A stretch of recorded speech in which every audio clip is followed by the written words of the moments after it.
seems no matter, I'm on fire on the playground now.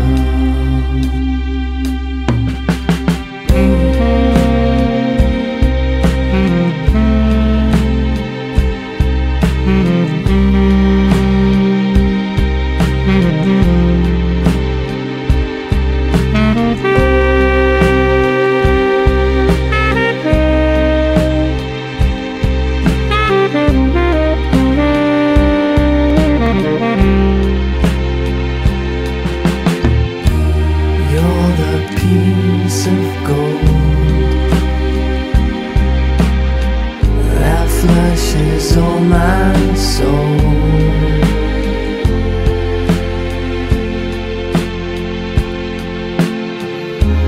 Extra time on the ground, you're my playground love.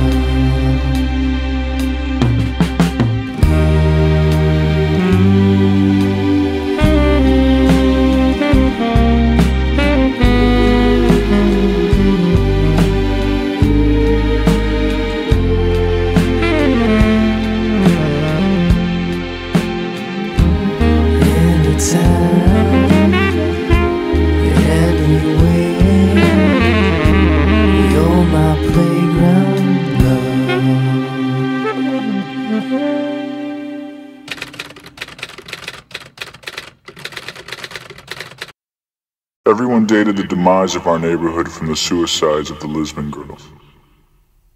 People saw their clairvoyance in the wiped-out elms and harsh sunlight. Some thought the tortures tearing the Lisbon girls pointed to a simple refusal to accept the world as it was handed down to them, so full of flaws. But the only thing we are certain of after all these years is the insufficiency of explanation. Obviously, Doctor, you've never been a 13-year-old girl.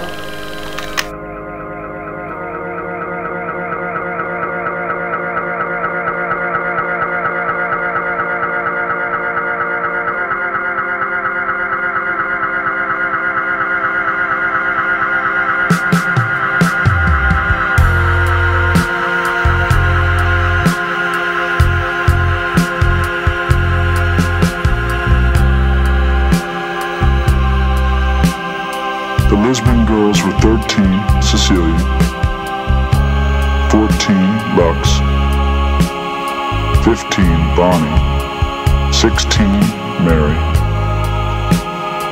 and 17, Therese. No one could understand how Mrs. Lisbon and Mr. Lisbon, our math teacher, had produced such beautiful creatures. From that time on, the Lisbon house began to change.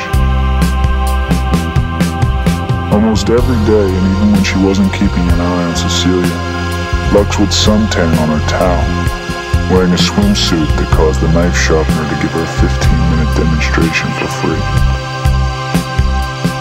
The only reliable boy who got to know Lux was Trip Fontaine, who only 18 months before the suicides had emerged from baby fat, to the delight of girls and mothers alike.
But few anticipated it would be so drastic.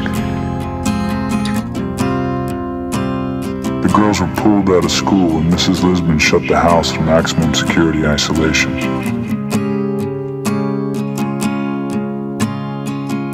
The girls' only contact with the outside world was through the catalogs they ordered that started to fill the Lisbon's mailbox with pictures of high-end fashions and brochures for exotic vacations.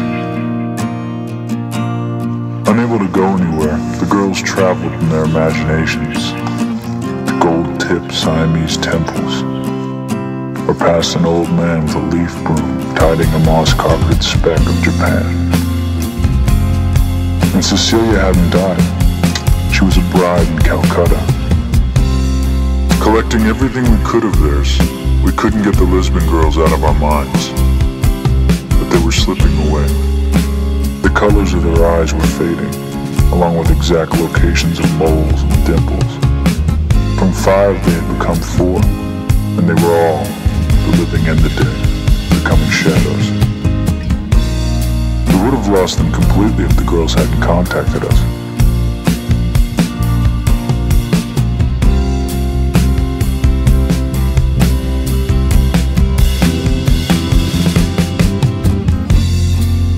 Lux was the last to go. Fleeing from the house, we'd forgotten to stop at the garage. After the suicide free-for-all, Mr. and Mrs. Lisbon gave up any attempt to lead a normal life. They had Mr. Headley back up the house, selling what furniture he could in a garage sale. Everyone went just to look. Our parents did not buy used furniture, and they certainly didn't buy furniture tainted by death. We, of course, took the family photos that were put out with the trash. Mr. Lisbon put the house on the market, and it was sold to a young couple from Boston.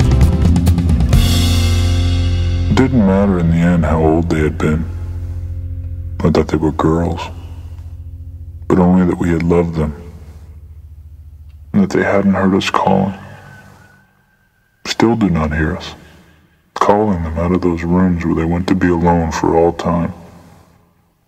Alone in suicide, which is deeper than death, and where we will never find the pieces to put them back together.